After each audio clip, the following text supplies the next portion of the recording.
तो स्वागत है क्लास 10th वालों। ये है आपकी साइंस और साइंस का है चैप्टर नंबर फर्स्ट, जिसका नाम है रासायनिक अभिक्रियाएं एवं समीकरण। ठीक है, और ये है आपका वीडियो नंबर सेकंड, क्योंकि इसके पहले मैंने इसका वीडियो नंबर फर्स्ट अपलोड कर दिया है, जो कि आप लोगों ने देख लिया है। और यदि नहीं देखा है तो उसका लिंक इस वीडियो के डिस्क्रिप्शन में दिया गया है, आप लोग उसको देख लीजिएगा। ठीक है, उसमें मैंने बेसिक से शुरू किया था, उसमें समझाया था कि रासायनिक अभिक्रियाएं क्या होती हैं और रासायनिक समीकरण क्या होते हैं और इनको हम लोग कैसे संतुलित करते हैं। आज हम लोग रासायनिक अभिक्रियाओं के बारे में और गहराई से जानेंगे। ठीक है, और रासायनिक अभिक्रियाओं के विभिन्न प्रकार भी समझेंगे कि कितने प्रकार की रासायनिक अभिक्रियाएं होती हैं। और इस वीडियो के बाद है आपका ये पूरा का पूरा चैप्टर है बिल्कुल फिनिश हो जाएगा। ठीक है, सारे इंपॉर्टेंट पॉइंट्स है मैंने कवर इस वीडियो में कर दिए हैं, तो एंड तक जरूर देखिएगा। ठीक है, और चलिए शुरू करते हैं। तो यहाँ पर है रासायनिक अभिक्रियाएं। तो रासायनिक अभिक्रियाओं को बहुत ही अच्छे तरीके से समझने के लिए चलिए हम लोग एक प्रैक्टिकल करते हैं, क्योंकि जब हम प्रैक्टिकल कर लेते हैं ना तो हमें बहुत सारी चीजें हैं बहुत ही अच्छे तरीके से समझ में आ जाती हैं। तो प्रैक्टिकल करने के लिए सबसे पहले हम लोग लाते हैं चूना। तो ये आ गया हमारा चूना। ये क्या है? हमारा चूना। ठीक है, चूना मतलब जब दीपावली आती है तो हमारे घरों में पुताई होती है ना, तो जब हम वो दुकान से लाते हैं और बढ़िया सा चूना फिर पानी मिलाते हैं और फिर सफेदी कर देते हैं अपने पूरे मकान में। ठीक है, आप लोग तो बहुत अच्छे अच्छे कलर करते हो, है ना? तो बढ़िया, मैं तो अपने घर को पूरा ऐसे चूने से ही पोत देता हूँ। ठीक है, तो वही वाला चूना है जिससे हम लोग दीपावली को पुताई करते हैं। ठीक, अब इस चूने से क्रिया कराने के लिए हमें क्या चाहिए? पानी। तो मैंने ले लिया एक गिलास भर के ये पानी। ठीक है, अब आपको पता है कि यदि मैं इस पानी को इस चूने में यदि मैं मिला दूं, इस चूने में यदि मैं मिला दूं तो क्या होगा? रिएक्शन होगी, क्रिया होगी। ऐसे बुलबुले से उपलेंगे, है ना, बाहर निकलेंगे और इसमें धुआं भी निकलेगा। और जिस बर्तन में हम लोग इसको डालेंगे ना तो वो गर्म हो जाएगा। ये आपने देखा है ना? हाँ, देखा है। तो यदि हम लोग इन दोनों को मिला देते हैं तो कुछ रिएक्शन इस प्रकार की होगी। देखिए जरा, ये कुछ रिएक्शन इस प्रकार से होगी। ठीक है, तो रिएक्शन देखिए जरा कैसी होगी। मैंने ये लोहे का बर्तन ले लिया, इसमें ये मिला दिया है, तो ये रिएक्शन कुछ इस प्रकार से होगी। आप लोग देख पा रहे हैं। ठीक है, तो ये जो यहाँ पर आप लोगों को ये दिख रहा है ना, ये पानी, ये कुछ इस प्रकार से होगा। ठीक है, ये ऐसे उबलेगा। तो उबलने के साथ साथ में ये जो लोहे का ये जो बर्तन है ना, यहाँ पर ये क्या हो जाएगा? लोहे का ये जो बर्तन है ये थोड़ा सा क्या हो जाएगा? गर्म हो जाएगा। और यहाँ से बुलबुलों के रूप में कुछ आप लोगों को यहाँ पर दिखाई देगा, जो कि गैस होगी। ठीक है, जरा ध्यान से देखिए, ये आपने बुझा करके देखा होगा। तो इस प्रकार से भपकता है और इसमें उंगली डाल देना तो जल जाएगी। तो ये हमने क्या किया अभी?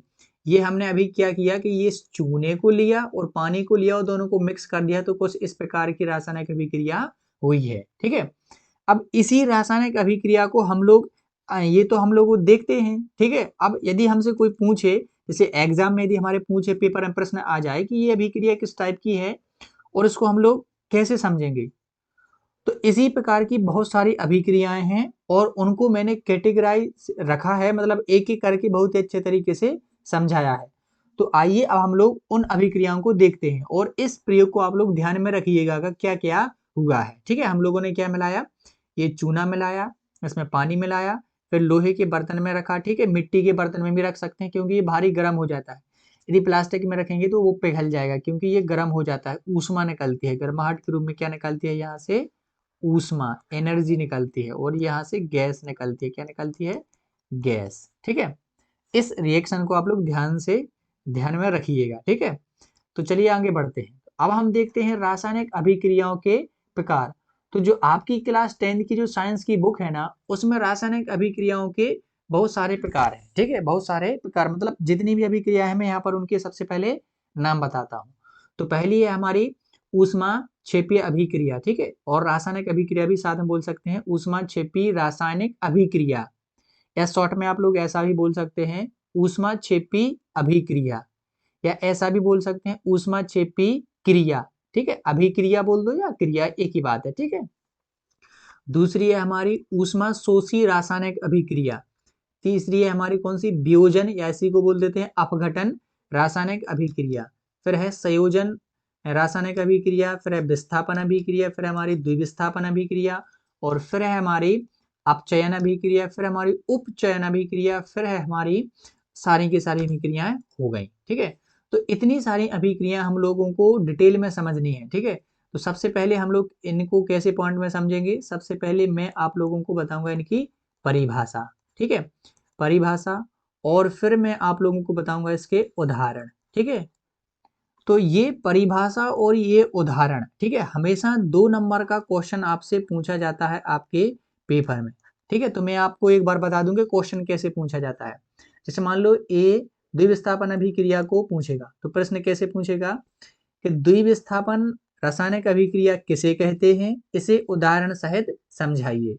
तो 2 नंबर में कुछ इस प्रकार से वो अभिक्रिया पूछता है। अब यदि वो 1 नंबर में पूछे, क्योंकि 1 नंबर में भी वो पूछ सकता है, तो यदि वो 1 नंबर में पूछेगा तो वो आप लोगों को एक रासायनिक समीकरण दे देगा।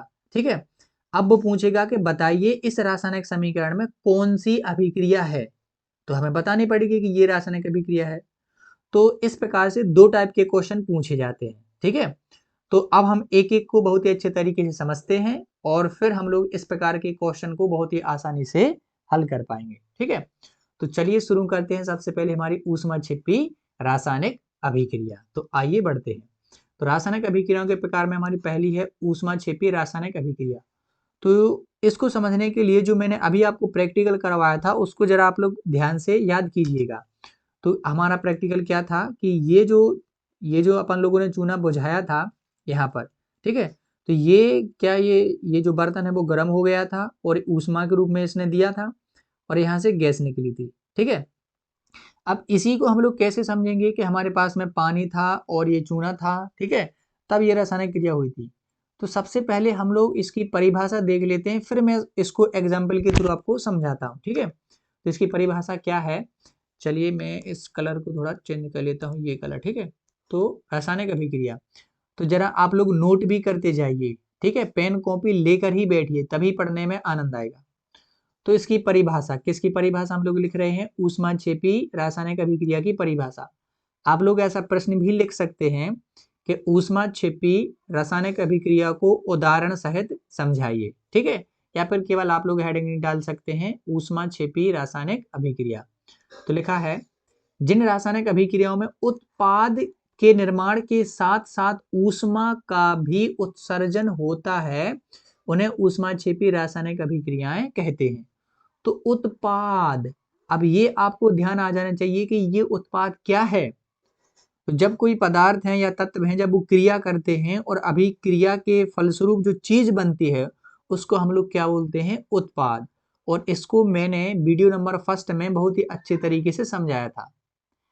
तो जिन अभिक्रियाओं में उत्पाद के साथ साथ ऊष्मा का भी उत्सर्जन होता है, मतलब उत्पाद तो बने लेकिन उसके साथ में हमें क्या मिले, ऊष्मा भी मिले, तो वे हमारी होल कहलाती हैं कौन सी, ऊष्माक्षेपी रासायनिक अभिक्रिया। ठीक है, अब इसमें हम लोग कैसे समझेंगे, तो जरा ध्यान से देखिएगा। यहाँ पर मैं इसका उदाहरण लिखता हूँ। ठीक है, इसी चूने के पानी वाला उदाहरण लिखता हूँ, ये चूने वाला। ठीक है, तो इसको उदाहरण से कैसे समझेंगे। ठीक है, हमने क्या लिया था, चूने की डिंगलियां टाइप की ली थी, यानी कि बिना बुझा चूना लिया था। तो उदाहरण में लिखेंगे, ठीक है, चलो उदाहरण में ऐसा लिख लेते हैं, चूने को बुझाना। ठीक है, बुझाना, चूने को बुझाना। तो चूने को बुझाना, इसका उदाहरण क्या है, तो चूने को बुझाने में हमने सबसे पहले क्या लिया था, बिना बुझा चूना। क्या लिया था, बिना बुझा चूना। वो डिंगलिया टाइप का था ना, बिना बुझा चूना। और बिना बुझे चूने में हमने क्या मिला दिया था, पानी मिला दिया था। तो अपन को पानी मिला देने के बाद ये क्या मिल गया, बुझा हुआ चूना। क्या मिला, बुझा चूना। हमें क्या मिला, बुझा हुआ चूना। और साथ में ये गर्म हो गया था, तो गर्म हो गया तो हमें क्या मिला, फिर ऊष्मा मिली कि नहीं मिली। ठीक है, वो गैस भी निकली थी, तो हम ऊष्मा की बात करें यहाँ पर, तो ऊष्मा, ये जो पात्र है यहाँ पर, ये जो बर्तन है वो क्या हो गया था, गर्म हो गया था। आपने बुझा के देखा होगा, यदि आप लोग उंगली डालोगे ना तो जल जाएगी, तो ऊष्मा निकली ना, गरम गरम। ठीक है, तो इसको, ये तो हो गया शब्द समीकरण। अब इसको हम लोग औसा लिख लेते हैं। ठीक है, जरा अच्छे टाइप में। तो बिना बुझे चूने का सूत्र होता है CaO। क्या होता है, CaO, और ये होता है सॉलिड, सो इसके लेंगे, यहाँ पर लिखेंगे S। ठीक है, प्लस के पानी। अब पानी का सूत्र क्या होता है, H2O, और ये हमारा होता है लिक्विड, तो L लिखेंगे। तो बुझा हुआ चूना, तो बुझे हुए चूने का सूत्र होता है बच्चों CaOH का होल ट्वाइस, और प्लस में क्या लिख देंगे हम लोग, ऊष्मा। ठीक है, और ऊष्मा जब निकलती है तो हम लोग ऐसा ऊपर की तरफ तीर का चिन्ह लगा देते हैं। तो ये हमारा हो गया रासायनिक अभिक्रिया। ठीक है, अब आप लोग ऊष्मा छेपी रासायनिक अभिक्रिया को बहुत ही बेहतरीन तरीके से समझ चुके होंगे। कैसे कि हमने पहले बिना बुझा हुआ चूना लिया था, तो वो अपन लिए थे ना वो डिंगले टाइप के, फिर अपन ने इसमें पानी मिलाया, तो बिना बुझे चूने में पानी मिलाया तो बुझा हुआ चूना मिल जाता है, चूना बना बुझ जाता है और हमें ऊष्मा भी मिलती है। तो इसको उदाहरण में आप लोग इतना लिख देंगे। ठीक है, तो ये होगी हमारी ऊष्मा छेपी रासायनिक अभिक्रिया। ठीक, अब इसके बहुत सारे उदाहरण भी और हो सकते हैं, तो मैंने यहाँ पर अभी आप लोगों को ये फर्स्ट उदाहरण बताया। ठीक है, चलिए मैं थोड़ा सा आप लोगों को दूसरा उदाहरण भी बता देता हूँ, लेकिन उसके लिए मुझे इसको थोड़ा सा इरेज करना पड़ेगा। तो आप लोगों ने ये नोट कर लिया ना? ठीक है, यदि नोट नहीं किया है तो बैक जाके इरेज कर सकते हैं। ठीक है, तो मैं इसको थोड़ा सा मिटा देता हूँ और मैं आप लोगों को दूसरा बताता हूँ। मिट जाओ, ये मिट गया। ठीक है, हाँ, अब चलिए मैं बताता हूँ आपको दूसरा इसका उदाहरण। ठीक है, दूसरा लेता हूँ मैं। तो दूसरा लेते हैं, जो हमारी श्वसन क्रिया है ना, उसमें भी हमें ऊर्जा मिलती है। जब हम सांस लेते हैं ना तो हमारे अंदर एनर्जी आ जाती है। ठीक है, तो ये होता है C6H12O6। ध्यान रखना ये नीचे लिखना है, मतलब इनके बेस में लिखना है, इनके नीचे, वरना इसके बगल में लिख दो तो सब गड़बड़ हो जाएगा। और यदि हम लोग इसको क्या कर दें, ऑक्सीजन के साथ में क्रिया करा दें, ये ग्लूकोज का सूत्र होता है C6H12O6। ठीक है, अब इसको यदि हम लोग ऑक्सीजन के साथ क्रिया करा दें तो हमारे पास में होता है कार्बन डाइऑक्साइड गैस बनती है, यानी कि CO2। फिर हमारे पास में थोड़ा सा जल भी होता है H2O, और फिर साथ में होती है क्या हमारे पास में यहाँ पर ऊष्मा। क्या होती है हमारे पास में? ऊष्मा। ठीक है, ऊष्मा निकलती है। तो ये दूसरा उदाहरण भी आप लोग सीख सकते हैं। ठीक है, रासायनिक ऊष्मा छिपी रासायनिक अभिक्रिया का। लेकिन एक बात ध्यान रखना है कि ये जो अभी मैंने समीकरण लिखा है ये संतुलित नहीं है। क्या आप लोग इसको संतुलित कर सकते हैं? संतुलित करना मैंने इसकी पिछले वाले वीडियो में बताया हुआ है। ठीक है, तो यहाँ पर देखिए, इसको संतुलित करने के लिए हम लोग क्या करेंगे, यहाँ पर 6 लिख देंगे और यहाँ पर हम लोग 6 लिख देंगे। ठीक है, और यहाँ पर भी 6। तो अब सारे के सारे परमाणु हैं वो बराबर हो गए। ठीक है, आप लोग काउंट भी कर सकते हैं। ये मैंने बेसिक से पिछले वाले वीडियो में समझा दिया है, इसलिए यहाँ पर मैं डायरेक्ट कर देता हूँ। ठीक, चलिए बढ़ते हैं दूसरी अभिक्रिया पर। तो दूसरी अभिक्रिया हमारी कौन सी भैया जी? ऊष्मा शोषी। तो इसके पहले हमने पढ़ी थी ऊष्मा छेपी, उसमें ऊष्मा निकल रही थी। अब ऊष्मा शोषी, शोषी का मतलब होता है, जो ये वर्ड लिखा है ना शोषी, तो शोषी का मतलब सोखने वाली, जो ऊष्मा को अपने अंदर सोख ले। ठीक है, तो शोषी का मतलब ऊष्मा जो अंदर सोख ले। तो चलिए देखते हैं इसकी डेफिनेशन। तो इसकी डेफिनेशन है, जिन अभिक्रियाओं में अभिकारकों को तोड़ने के लिए ऊष्मा, प्रकाश या विद्युत ऊर्जा की आवश्यकता होती है, उन्हें ऊष्मा शोषी रासायनिक अभिक्रियाएं कहते हैं। ठीक है, तो कहने का बेसिकली मतलब ये है कि यदि आप लोगों को ऊष्मा शोषी अभिक्रिया चाहिए, तो जो अभिकारक हैं, अब अभिकारक तो आप लोग जानते ही हैं, जो अभिक्रिया में भाग लेते हैं उन्हें अभिकारक कहते हैं। तो यदि इनको हमें तोड़ना है तो हमें ऊष्मा देनी पड़ेगी, या तो हम ऊष्मा देंगे, गर्माहट देंगे, या प्रकाश देंगे, या विद्युत ऊर्जा देंगे। तो ऐसी रासायनिक अभिक्रियाएं जिनमें अभिकारकों को तोड़ने के लिए ऊष्मा, प्रकाश या विद्युत की आवश्यकता होती है, उन्हें ऊष्मा शोषी अभिक्रियाएं कहते हैं। ठीक है, ये तो होगी परिभाषा। अब देखते हैं इसका उदाहरण। ठीक है, तो आइए देखते हैं इसका उदाहरण। और उदाहरण में लिखता हूँ बढ़िया आपके लिए प्यारा सा फर्स्ट नंबर उदाहरण। तो जैसे पहला उदाहरण है, अब मैं थोड़ा स्पीड में चलूंगा, AgCl। ठीक है, तो AgCl एल्यूमिनियम क्लोराइड है जो अपना, यदि हम लोग इसकी अभिक्रिया करा दें किसके साथ में, इसको दे दें अपन लोग सूर्य का प्रकाश। ठीक है, इसको मतलब धूप में रख दें। ठीक है, सूर्य का प्रकाश दें, तो क्या हो जाता है कि Ag है वो अलग हो जाता है, और उससे क्लोरीन गैस है वो क्या हो जाती है, अलग हो जाती है, Cl2।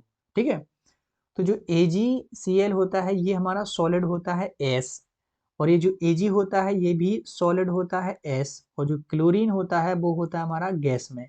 तो ये आप लोग ये लिखेंगे। ठीक है, तो ये हो गया पहला उदाहरण। अब देखते हैं दूसरा। और क्या आप लोग चेक करके बताइए क्या ये संतुलित है? क्या ये समीकरण संतुलित है? तो आप लोग बोलेंगे नहीं। क्यों? क्योंकि यहाँ पर Ag 1 है, यहाँ पर Ag कितना है? 1 है, यहाँ पर Cl कितना है? 1 है, लेकिन यहाँ पर कितने हैं? Cl यहाँ पर है 2, तो ये संतुलित नहीं है ना। तो 2 बनाने के लिए हम इसको संतुलित करेंगे, तो संतुलित करने के लिए क्या करेंगे हम लोग? इसको संतुलित करने के लिए जैसे यहाँ पर Cl2 2 है, तो इसको 2 करना पड़ेगा, तो यहाँ पर 2 का गुणा कर देंगे, तो 2 Ag भी हो गए, तो यहाँ पर 2 का गुणा कर देंगे, तो ये हमारा क्या हो जाएगा? संतुलित। ठीक है, बैलेंस करने वाला आप लोग वीडियो देख सकते हैं तो और क्लियर हो जाएगा, वैसे मैं समझाते तो जा रहा हूँ। और दूसरा ले सकते हैं हम लोग कैल्शियम कार्बोनेट का अपघटन। तो यदि हमारे पास में है कैल्शियम कार्बोनेट CaCO3, ये होता है कैल्शियम कार्बोनेट, आप लोग नाम भी लिख सकते हैं नीचे, कैल्शियम कार्बोनेट, और ये होता है हमारा सॉलिड स्टेट में। यदि हम लोग इसको ऊष्मा दें, जब ऊष्मा देते हैं तो उसको ऐसा ये त्रिभुज का चिन्ह बना देते हैं। ठीक है, तो इससे कैल्शियम ऑक्साइड है ये अलग हो जाएगा, जो कि सॉलिड मिलता है, और इससे CO2 गैस है वो क्या हो जाएगी? अलग हो जाएगी। तो इसको तोड़ने के लिए हम लोग क्या दे रहे हैं? ऊष्मा। तो यही तो लिखा था कि ऐसी अभिक्रियाएं जिनमें अभिकारकों को तोड़ने के लिए हमें ऊष्मा की आवश्यकता होती है, उन्हें ऊष्माशोषी अभिक्रियाएं कहते हैं। ठीक है, चलिए बढ़ते हैं नेक्स्ट अभिक्रिया पर। तो हमारी नेक्स्ट अभिक्रिया है वियोजन, या इसी को बोल देते हैं अपघटन रासायनिक अभिक्रिया। तो देखिए इसकी सबसे पहले डेफिनेशन। तो डेफिनेशन क्या है भाई साहब? वह अभिक्रिया जिसमें एकल अभिकारक टूटकर दो या उससे अधिक उत्पाद बनाते हैं उन्हें वियोजन या अपघटन अभिक्रिया कहते हैं।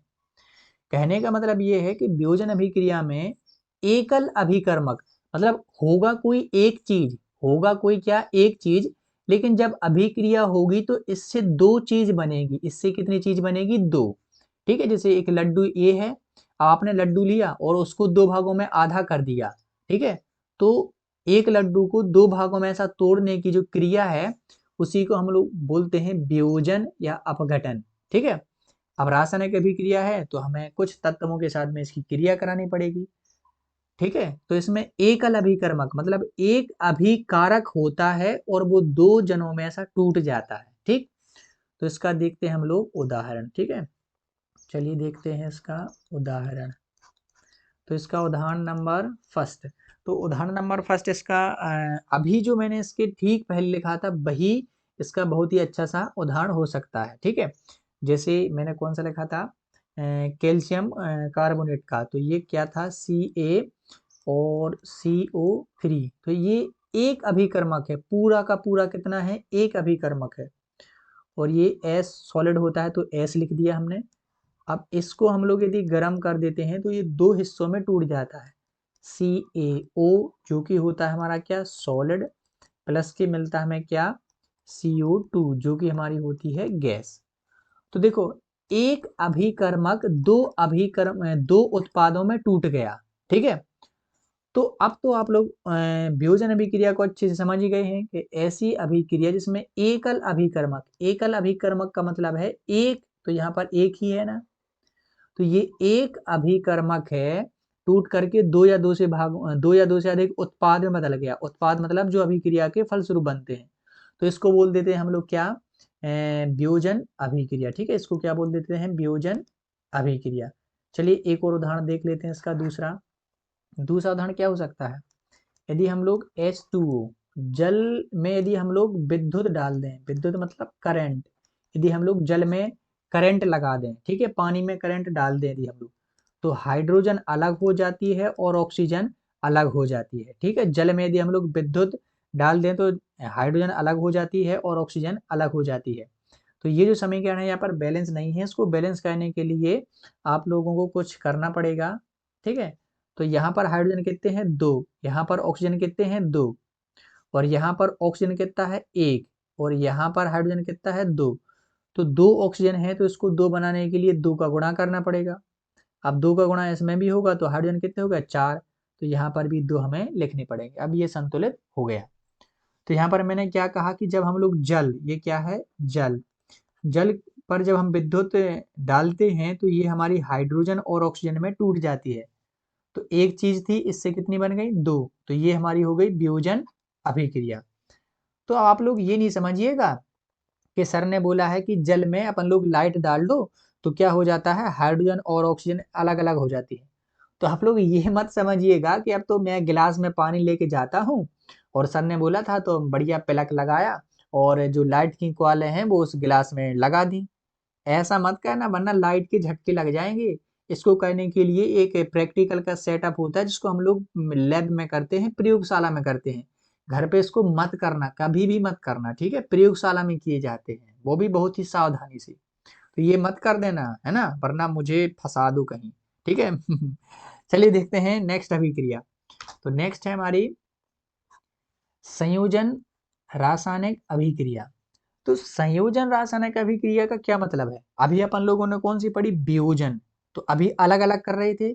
संयोजन का मतलब होता है जोड़ना। अब दो अभिकर्मक होंगे और एक उत्पाद बनेगा। तो परिभाषा देखिए, तो परिभाषा क्या है, वह अभिक्रिया जिसमें दो या दो से अधिक अभिकारक मिलकर, मतलब अभिकारक कितने होंगे, दो या दो से अधिक, एकल उत्पाद बनाते हैं। ठीक है, मतलब होगा क्या कि देखिए, मान के चलो ये आधा लड्डू है, ठीक है, और एक और ये आधा लड्डू है या दो लड्डू है, तो इनको तुम लोगों ने ऐसा गूंथ गूंथ के ऐसा मिला मिला के ऐसा बड़ा वाला लड्डू बना दिया, यूं बना दिया बड़ा वाला लड्डू।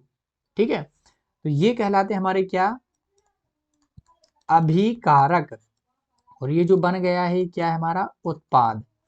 तो दो या दो से अधिक उत्पाद मिला करके दो या दो से अभिकारक, दो या दो से अधिक अभिकारक मिला करके जब एक उत्पाद बनाते हैं तो उसको हम लोग बोलते हैं संयोजन अभिक्रिया।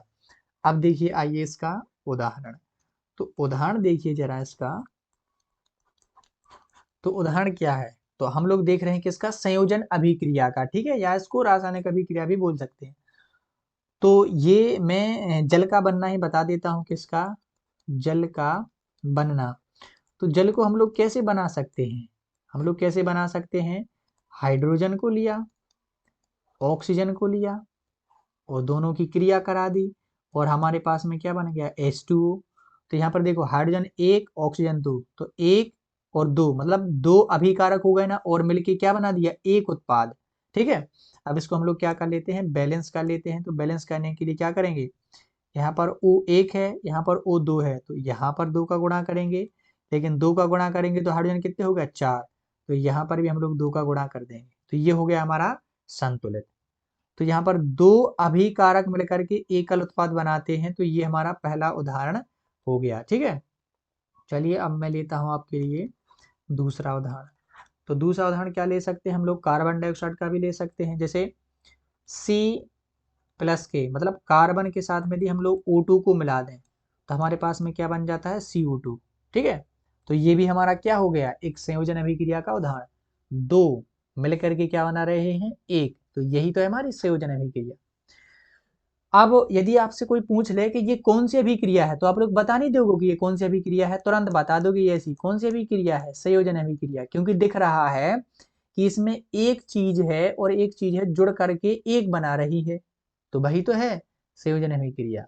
ठीक है, तो आप लोग क्या करते रहना कि ये दो दो उदाहरण है लिखते रहना, ठीक है, क्योंकि एग्जाम में कई उदाहरण वो पूछ लेते हैं, दो भी पूछ सकते हैं। ठीक है, तो आप लोग लिखते जाना और समझते जाना। चलिए देखते हैं नेक्स्ट अभिक्रिया। नेक्स्ट है हमारी, चलिए कलर चेंज कर लेता हूँ, विस्थापन रासायनिक अभिक्रिया। कौन सी है भैया जी, विस्थापन रासायनिक अभिक्रिया।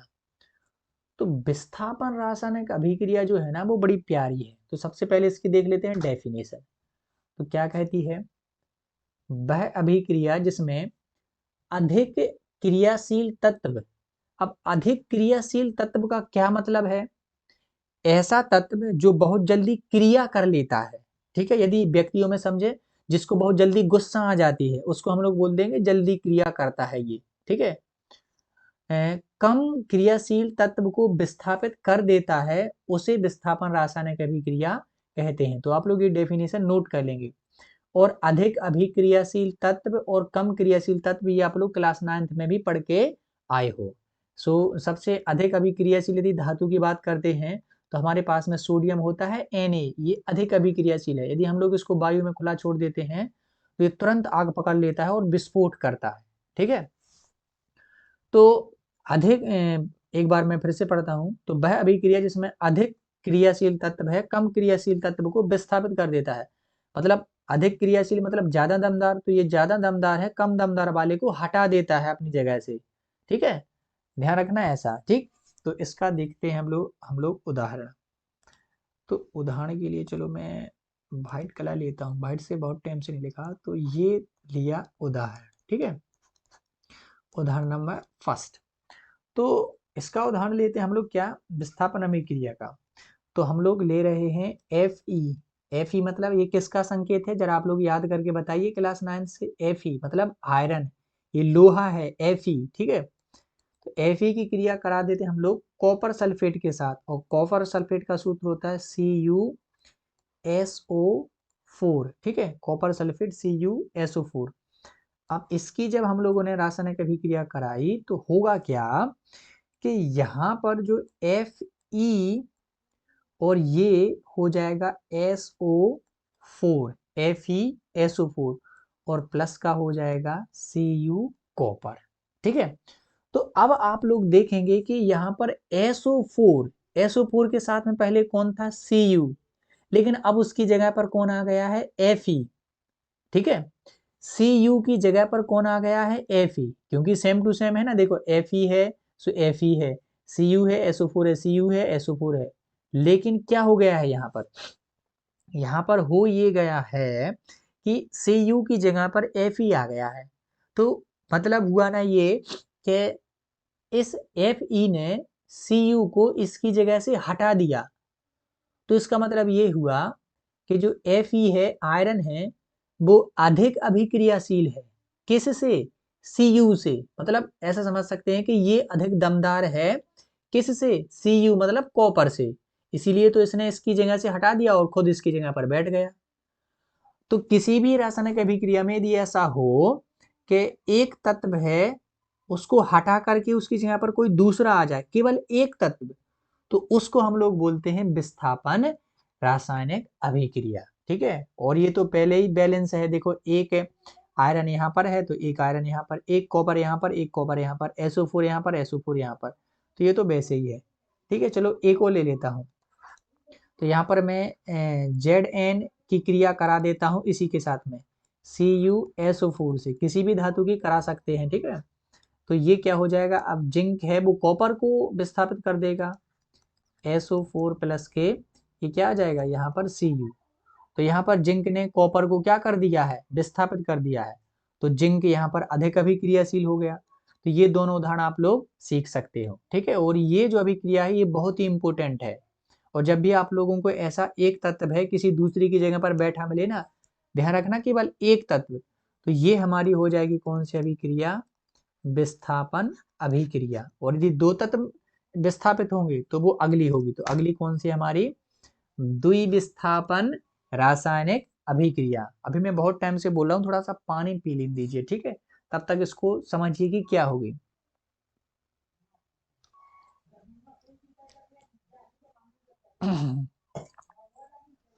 हाँ अब ठीक है थोड़ा सा। तो अभी देखिए, अब मैं बताता हूं आप लोगों को नेक्स्ट अभिक्रिया जो कि है द्विविस्थापन। तो द्विविस्थापन से मतलब क्या समझ पा रहे हैं आप लोग, विस्थापन में एक तत्व है विस्थापित हो रहा था, लेकिन अब द्विविस्थापन में कितने तत्व विस्थापित होंगे, द्वि मतलब दो, यानी कि दो तत्व विस्थापन होंगे। इतना तो कॉमन सेंस आप लोग लगा ही लेते होंगे ना बच्चों। तो चलिए देखते हैं डेफिनेशन। तो लिखा है वह अभिक्रिया जिसमें आयनों का आदान प्रदान होता है। तो आयन मतलब क्या है, आयन मतलब वही हैं जो Fe था, जो इसके पहले Fe था, Cu था, SO4 था, ये सभी आयन कहलाते हैं। ठीक है, कभी कभी इनको हम लोग आयन बोल देते हैं, परमाणु भी बोल देते हैं। तो वह अभिक्रिया जिसमें आयनों का आदान प्रदान होता है, मतलब आदान प्रदान मतलब तुम यहाँ पर आ जाओ मैं वहां पर आ जाऊंगा, तुम वहां पर हो मैं यहाँ पर हूँ। तो अपन यदि अदला बदली कर लें, इसकी जगह पर वो आ जाए उसकी जगह पर वो आ जाए, तो ऐसा यदि होता है किनके बीच में, आयनों के बीच में, तो वहां पर होती है द्विविस्थापन रासायनिक अभिक्रिया। तो बिल्कुल शॉर्ट सी परिभाषा है, लेकिन ये भी मोस्ट इंपोर्टेंट है। ठीक है, मोस्ट है। तो वह अभिक्रिया जिसमें आयनों का आदान प्रदान होता है उसे द्विविस्थापन अभिक्रिया कहते हैं। इसका देखते हैं हम लोग उदाहरण। ठीक है, एग्जाम्पल देते हैं तो बहुत ही अच्छे तरीके से समझ में आ जाता है। तो इसका एग्जाम्पल लिख लेता हूं मैं आपके लिए, जरा ध्यान से देखिएगा। तो एग्जाम्पल लेता हूं मैं इसका, एक ही लूंगा, ठीक है, काफी टाइम हो गया है, मुझको जल्दी से फिनिश करना है। Na2 मतलब सोडियम और SO4। तो Na2SO4 मतलब होता है सोडियम सल्फेट, SO4 मतलब सल्फेट, ठीक है। सोडियम सल्फेट की क्रिया यदि हम लोग बेरियम क्लोराइड के साथ करा दें, यानी कि BaCl2 के साथ यदि करा दें, हम Cl2 के साथ करा दें, तो हमें क्या मिलता है भाई साहब, BaSO4 यानी कि बेरियम सल्फेट, और अपन लोगों को मिलता है NaCl मतलब सोडियम क्लोराइड मतलब नमक। तो ये, अब आप लोग इस समीकरण को जरा गौर से देखिए, यहाँ पर SO4 के साथ में कौन है, Na2 है, और Cl के साथ में क्या है, Ba है। लेकिन यहाँ पर देखिए SO4 के साथ में क्या आ गया, Ba, और Cl के साथ में क्या आ गया, Na, मतलब अदला बदली हो गई ना। देखो SO4 के साथ में Na है, और यहाँ पर SO4 के साथ में को आ गया Ba, मतलब ये वाला है इसकी जगह पर पहुंच गया, और जो Na है वो इसकी जगह पर पहुंच गया। तो आदान प्रदान हो गया ना, अदला बदली हो गई ना। तो ऐसी रासायनिक अभिक्रिया जिसमें आयनों का आदान प्रदान होता है उसे हम लोग द्विविस्थापन रासायनिक अभिक्रियाएं कहते हैं। इसकी जगह पर वो बैठ जाए और इसकी जगह पर ये बैठ जाए, तो ये कहलाती है हमारी रासायनिक द्विविस्थापन रासायनिक अभिक्रिया, ठीक है। अब इसको मैं इरेज कर देता हूं, आप लोग समझ ही गए हैं, ठीक है। लेकिन ये जो अभिक्रिया है ये संतुलित नहीं है, आप लोगों को आंसर में संतुलित रासायनिक अभिक्रिया ही लिखनी है। तो Na2, यहाँ पर Na कितने हैं, 2 हैं, लेकिन यहाँ पर Na कितना है, 1, तो इसको 2 कर दें यदि हम लोग, तो ये पूरी की पूरी बैलेंस हो जाएगी, ठीक है। तो ये हमारा द्विविस्थापन रासायनिक अभिक्रिया का उदाहरण था। इसके यदि और उदाहरण चाहते हैं तो आप लोग अपनी जो NCERT की जो आपकी बुक है ना साइंस की, उसमें देख सकते हैं, बहुत मिल जाएंगे आपको, ठीक है। मेरा उद्देश्य आप लोगों को ये दिमाग बैठा देना कि द्विविस्थापन अभिक्रिया क्या है। यदि इस प्रकार से आयनों का आदान प्रदान मिले ना आपको, कि इसकी जगह पर ए आ गया, इसकी जगह पर ये आ गया, तो तुरंत समझ जाना कि ये कौन सी अभिक्रिया है, द्विविस्थापन। कौन सी, द्विविस्थापन, ठीक है। चलिए देखते हैं नेक्स्ट। तो नेक्स्ट है हमारे भैया उपचयन। उपचयन, ध्यान रखना इनके नाम बड़े एक से हैं, एक उपचयन है, एक अपचयन है, और थोड़ा सा ही अंतर है। तो हम लोग अभी देख रहे हैं उपचयन। तो देखते हैं उपचयन अभिक्रिया क्या है। वह अभिक्रिया जिसमें ऑक्सीजन बढ़ती है, मतलब ऑक्सीजन बढ़ती है मतलब ऑक्सीजन में क्या होती है, ऑक्सीजन में वृद्धि होती है, लेकिन हाइड्रोजन घटती है, मतलब हाइड्रोजन क्या हो जाती है, कम हो जाती है, कमी होती है। तो उसे उपचयन रासायनिक अभिक्रिया कहते हैं। मतलब ऐसी रासायनिक अभिक्रिया जिसमें हाइड्रोजन बढ़ जाए, सॉरी हाइड्रोजन, ऑक्सीजन बढ़ जाए, ऑक्सीजन मतलब O2, तो ऑक्सीजन में वृद्धि हो जाए और हाइड्रोजन घट जाए, तो उसे हम लोग बोलते हैं उपचयन अभिक्रिया। इसका उदाहरण क्या है, ये सब नोट करते जाइएगा। इसका उदाहरण क्या है भाई साहब, जैसे ऑक्सीजन को बढ़ाना है, तो कार्बन के साथ यदि हम लोग ऑक्सीजन की क्रिया करा दें, तो अभी ये अलग अलग है, लेकिन यहाँ पर देखिए ये CO2 कार्बन के साथ में जुड़ गई ना, तो ये हमारी कैसी हो जाएगी, उपचयन अभिक्रिया, क्योंकि इसमें ऑक्सीजन है, जुड़ गई।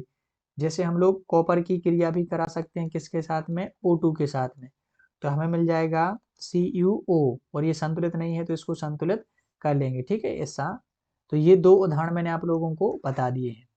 चलिए अगली देखते हैं। तो अगली हमारी इसकी ठीक उल्टी, वो है कौन सी, अपचयन अभिक्रिया। तो इसमें उल्टा होगा, उसमें उल्टा क्या होगा, देखिए वह अभिक्रिया जिसमें ऑक्सीजन घटती है, ऑक्सीजन घटती है मतलब ऑक्सीजन में कमी होती है, लेकिन हाइड्रोजन क्या होती है, बढ़ती है, उसे हम लोग उपचयन नहीं, उसे हम लोग बोलते हैं अपचयन। क्या बोलते हैं, अपचयन, यहाँ पर आ है, अपचयन रासायनिक अभिक्रिया बोलते हैं, ठीक है। अब इसका देख लीजिए आप लोग उदाहरण। तो अपचयन अभिक्रिया क्या है, इसमें ऑक्सीजन में कमी होती है। तो इसका देखिए यहाँ पर देखिए CuO, यहाँ पर CuO के साथ में O है ना, Cu के साथ में, और इसकी क्रिया मैंने करा दी हाइड्रोजन से, तो हमें क्या मिला, Cu प्लस के मिल गया हमें क्या, H2O, ठीक है।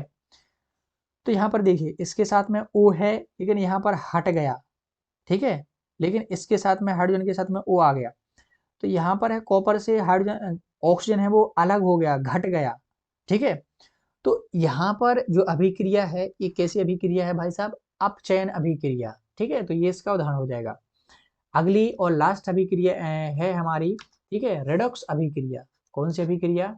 रेडॉक्स अभिक्रिया। ठीक, तो रेडॉक्स अभिक्रिया, ये रेडॉक्स अभिक्रिया ऐसी अभिक्रिया है, इसकी डेफिनेशन नहीं मैं बता रहा हूँ, मतलब सुन लीजिए, चलो बता देता हूँ। तो परिभाषा मैंने लिख के नहीं बताई है, वैसे ही मैं बता देता हूँ, तो ध्यान से सुनिए। वह अभिक्रिया जिसमें अपचयन अपचयन प्लस उपचयन उप अरे भाई क्या लिखना था, ये क्या है सर, हिंदी भूल गए क्या?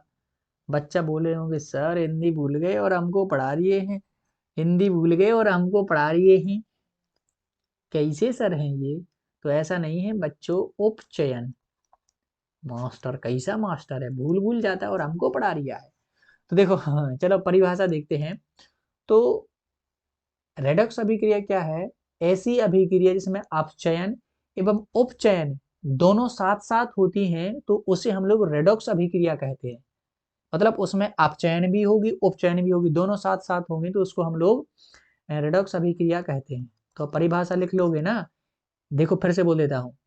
ऐसी अभिक्रिया जिसमें उपचयन एवं अपचयन दोनों साथ साथ होती हैं अभिक्रियाएं, उन्हें हम लोग रेडॉक्स अभिक्रियाएं कहते हैं। ठीक है, उदाहरण में जो अभी लिखा था CuO प्लस के H2, तो ये हो जाएगा Cu प्लस के H2O।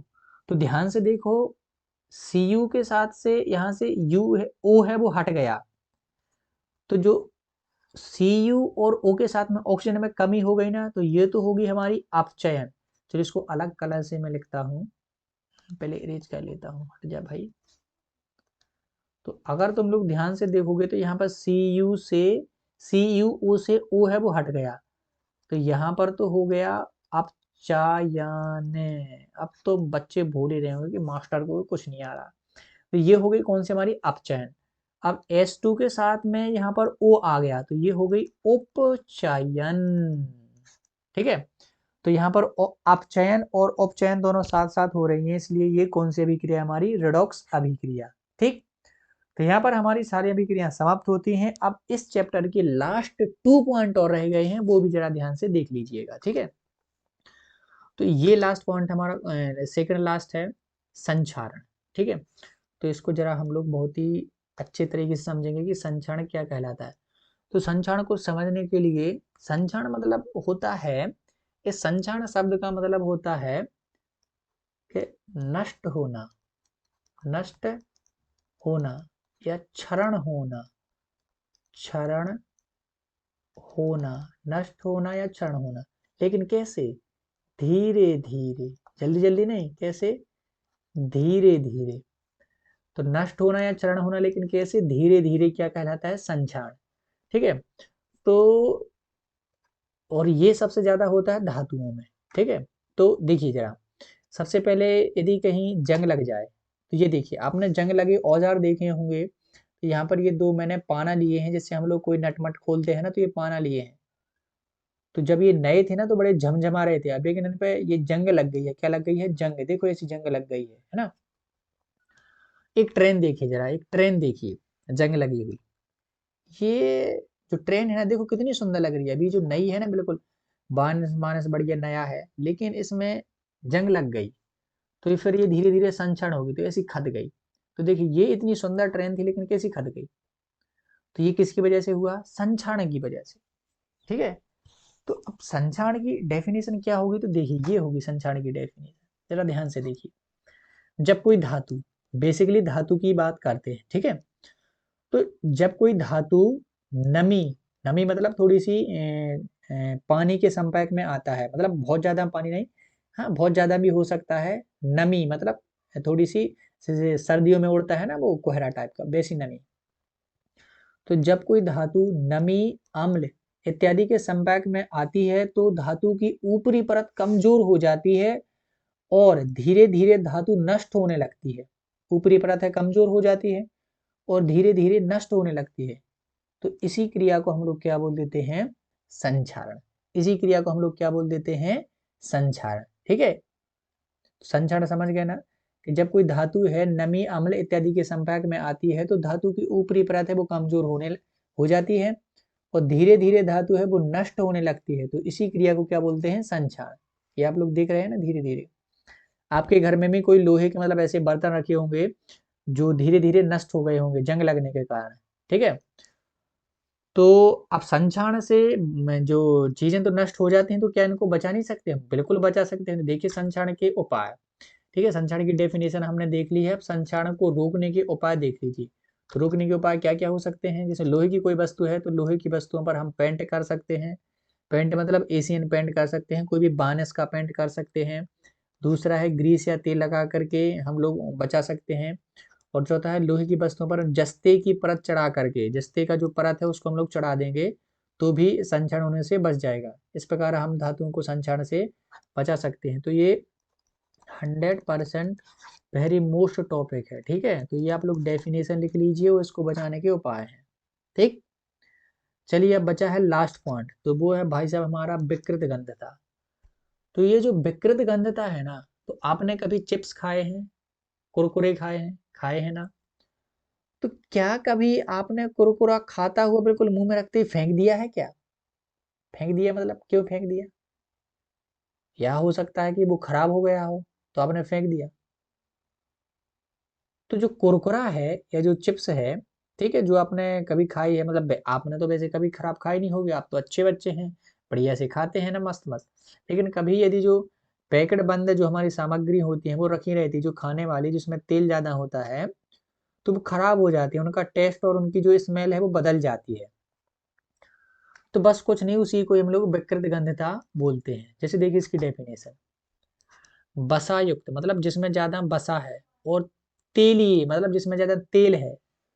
तो बसा युक्त और तेलीय खाद्य सामग्री, खाद्य मतलब खाने वाली, तो बसायुक्त और तेलीय खाद्य सामग्री जैसे चिप्स कुरकुरे इत्यादि, ठीक है, डिब्बे में रखने वाली और भी चीजें हो सकती हैं। तो बसायुक्त तेलीय खाद्य सामग्री जैसे चिप्स कुरकुरे इत्यादि जब वायु के संपर्क में आते हैं तो उपचयित हो जाते हैं, और इनका स्वाद एवं इनकी गंध, टेस्ट भी बदल जाता है, और इनकी गंध मतलब जो बास मारने लगते हैं, गंध में परिवर्तन हो जाता है। तो इसे हम लोग विकृत गंधता कहते हैं। सिंपल सा है ना, ठीक। तो कोई भी बसा या तेल युक्त चिप्स हैं, कुरकुरे हैं, ये जब वायु में के संपर्क में आते हैं तो ये इनका स्वाद और गंध बदल जाती है, इसी को विकृत गंधता कहते हैं। दैट्स ऑल, और कुछ नहीं है, ठीक। तो इसको कैसे रोक सकते हैं? तो इसको रोकने के उपाय जरा क्या है, विकृत गंधता को रोकने के उपाय कैसे बचा सकते हैं अपने चिप्स कुरकुरे? तो पहला उपाय है पिति ऑक्सीकारक का उपयोग करके, मतलब ऐसी चीज उसमें डाल दो जिससे वो कुरकुरा खराब ना हो। जैसे आपने देखा ना, कुरकुरे ऐसे गुब्बारे टाइप के फूले हुए रहते हैं, क्योंकि उनमें ऐसी गैस भरी रहती है जिससे उनको नुकसान नहीं होता है। दूसरा है वायुरोधी बर्तन में खाद्य सामग्री रखकर, मतलब ऐसी जगह पर रख दो जहां पर वायु पहुंच ही ना पाए, तो वायु के संपर्क में नहीं आएगी। शीतलंद वाला मतलब फ्रिज में रख करके, ऐसा भी हम लोग बचा सकते हैं। तो बस इतना ही बच्चों, अब ये हमारा चैप्टर है बिल्कुल फिनिश हो गया, ठीक है। अब इसके बाद में आपकी जो इसके बाद में अब आपकी जो क्लास में पढ़ाया जाएगा वो बस आप लोगों को पढ़ना है, बिल्कुल पूरा का पूरा चैप्टर ऐसा फिनिश हो गया, ठीक है। सारे इंपोर्टेंट मैंने पॉइंट करा दिए। तो यदि आप लोग अभी तक बने हुए हैं तो we have covered the chapter, मतलब हमने जो पूरा का पूरा चैप्टर है बिल्कुल कवर कर लिया है, मतलब सारा चैप्टर पढ़ लिया है। तो यदि आप लोग अभी तक बने हुए हैं तो थैंक यू सो मच पूरा वीडियो देखने के लिए और अपना ज्ञान बढ़ाने के लिए, क्योंकि अभी तक यदि आप लोग बने हुए हैं ना, तो आपकी सारी की सारी अभिक्रियाएं और पूरा का पूरा चैप्टर आप लोगों को समझ में आ गया। बस आप लोगों ने फर्स्ट वीडियो देखा हो, क्योंकि आधा उसमें था आधा इसमें, और चैप्टर खत्म। कुछ क्वेश्चन और रह गए हैं, वो बिल्कुल सिंपल से आप लोग कर लोगे, ठीक है। टेक्स्ट बुक जैसे आप लोग अपनी पढ़ोगे ना वो तो कर लोगे, ठीक। तो thank you so much video को पूरा देखने के लिए, और आप लोग मेरी मदद भी कर सकते हैं, कैसे? अपने दोस्तों के साथ वीडियो को शेयर करके, ठीक है। तो मैं मिलता हूँ आप लोगों को जल्दी ही चैप्टर नंबर 2 के साथ, तब तक के लिए पढ़ते रहिए और खुश रहिए।